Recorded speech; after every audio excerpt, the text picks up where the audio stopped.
Hello! We're Team Trio.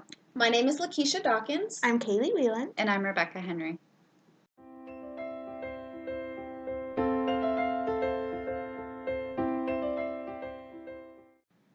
We are going to be talking about the Early Speech Perception Test. This assessment tool was created by Jean Moog and Anne Geers. It was published in 1990 by the Central Institute for the Deaf and modified in 2012 to include an instructional kit on a CD. ESP was developed as part of the CID Sensory Aids Study to obtain increasingly more accurate information about speech discrimination skills as the profoundly hearing-impaired child's verbal abilities develop. The test was sampled with 49 children ranging in age from 4 to 15 years old. It was found to have high test-retest reliability and high content validity when compared to the word intelligibility by picture identification test battery. The early speech perception test may be used to help children improve and refine their current auditory skills. It also may be used to measure progress in auditory skills and to document changes in the child's auditory skills if you re-administer the test every 6 months. It can also be used to determine the effectiveness of devices such as hearing aids and cochlear implants and how they impact the speech perception abilities of the child. The intended population for this assessment are profoundly deaf children from 3 to 12 years of age. This measure is designed to provide the clinician with a category that describes the child's speech perception. A Category 1 is no pattern perception. This means that children are unable to discriminate auditorially even between words or phrases that differ in gross durational pattern, such as cup versus lunchbox. Category 2 shows pattern perception. This means that children have developed minimal skills in perceiving speech. Category 3 shows some word identification. This demonstrates the child's minimal ability to make use of spectral or intonal information, and performance depends on the degree to which the vowels differ. A Category 4, the final category, shows consistent word identification. Children demonstrate greater facility using spectral information for discrimination among single-syllable words containing different vowel sounds.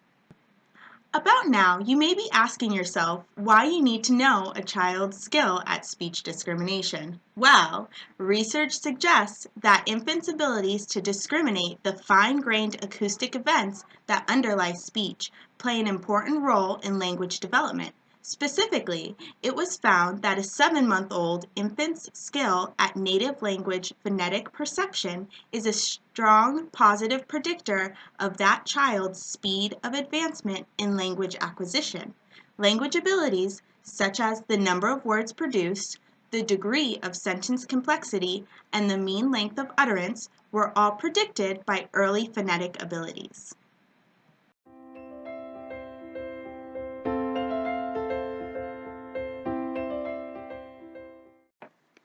The Early Speech Perception Standard Version is made up of 3 subtests, which include a pattern perception subtest, a monosyllable identification subtest, and a spondy identification subtest.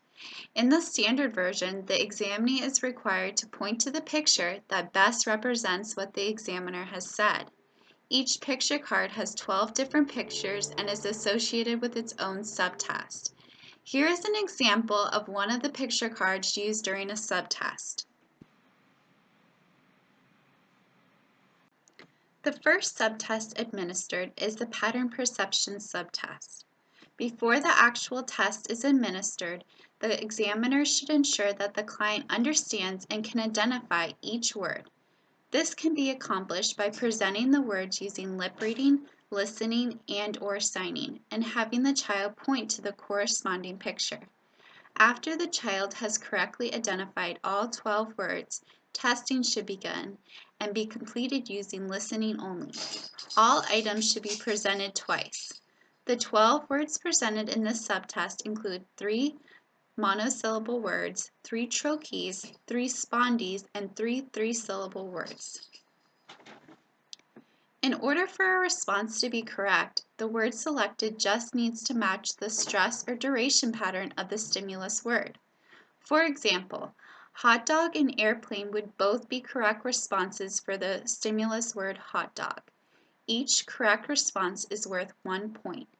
If a client scores a 17 or more, they fall within category 2, and they should be administered the Spondee identification subtest. The Spondee identification subtest should be administered in the same way as the pattern perception subtest, by first establishing understanding of the words and then administering the actual subtest through listening only. Unlike the scoring of the pattern perception subtest, a correct response for this subtest requires the correct identification of the actual word. So if the examiner says hot dog, the child must point to the picture of the hot dog in order for the response to be correct. A child that obtains a score of 8 or more will fall within a category 3 and should be administered the monosyllable identification subtest. The monosyllable identification subtest is made up of 12 monosyllable words that are very similar. For example, all of the words start with a B and most end with a plosive. This subtest is administered and scored in the exact same way as the Spondee identification subtest. Children who receive 75% or more correct responses on the monosyllable identification subtest will fall within a category 4 and should be further assessed using the word intelligibility by picture identification or the Northwestern University Children's Speech Perception Test. Both of these tests require the child to have more extensive vocabulary and a better consonant discrimination. Now we will show you a brief clip of the standard version being administered.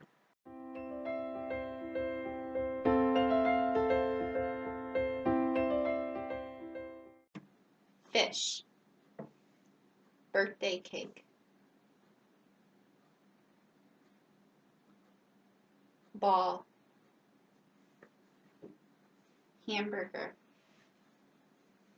shoe, hot dog, toothbrush, cookie, airplane, baby, apple. Good. Okay.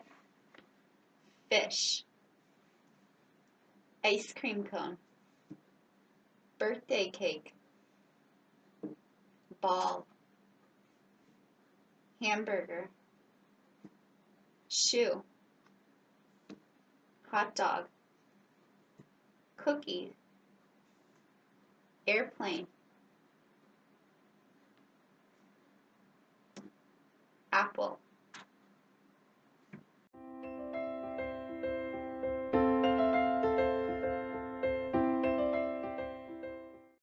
The low verbal version of the ESP is designed to assess the speech perception abilities of children with extremely limited verbal abilities. This prevents them from performing the required tasks in the standard version. The low verbal version utilizes real objects as opposed to the picture cards in the standard version that are designed to pique a child's interest. The low verbal version is designed to test children as young as 2 to 3 years of age.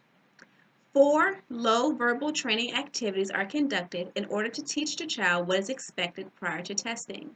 Results are recorded on the top portion of the record form. 12 audio-visual presentations are presented as well as 12 auditory-only presentations. Each training activity may be discontinued after 6 consecutive correct responses. The child is taught to respond by moving the desired object.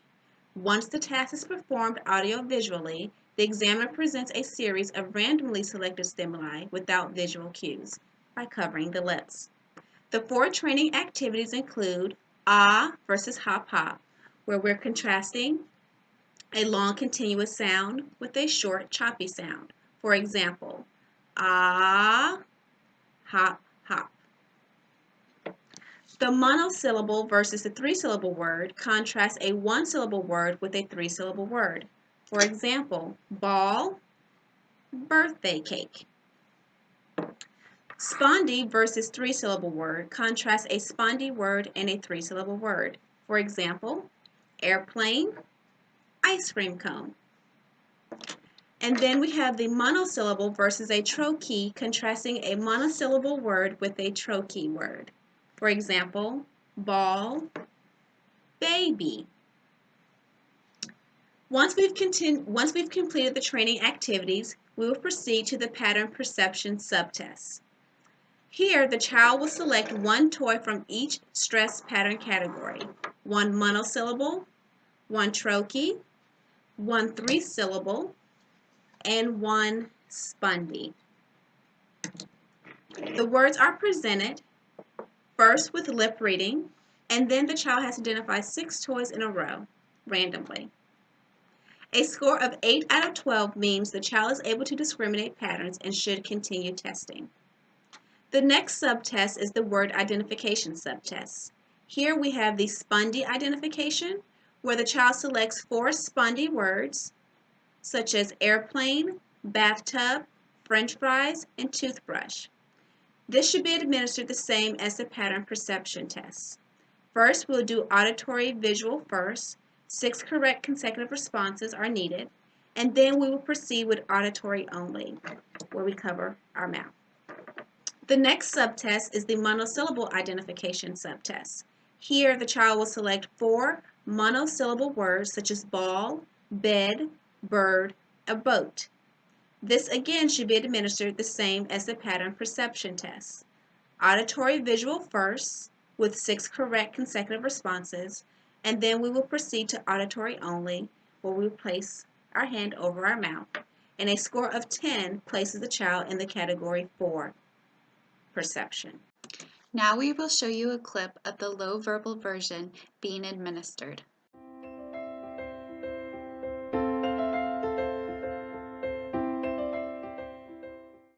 Airplane, french fry, bathtub, toothbrush, french fry, toothbrush, bathtub, airplane,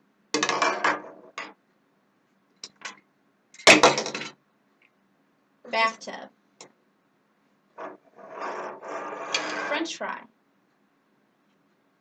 toothbrush, airplane,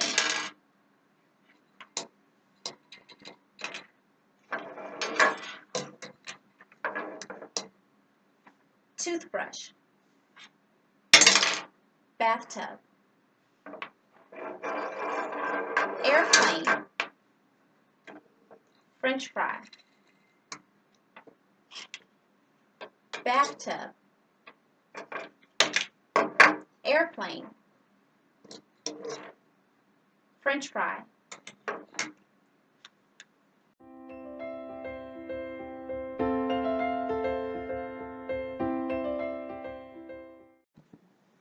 Hi, this is the standard version scoring form. As you see, you will place a check mark in the box for each pattern that the child perceives. If he doesn't perceive a pattern, you'll leave the box blank. On the back side of the form is where you would score the word identification subtest.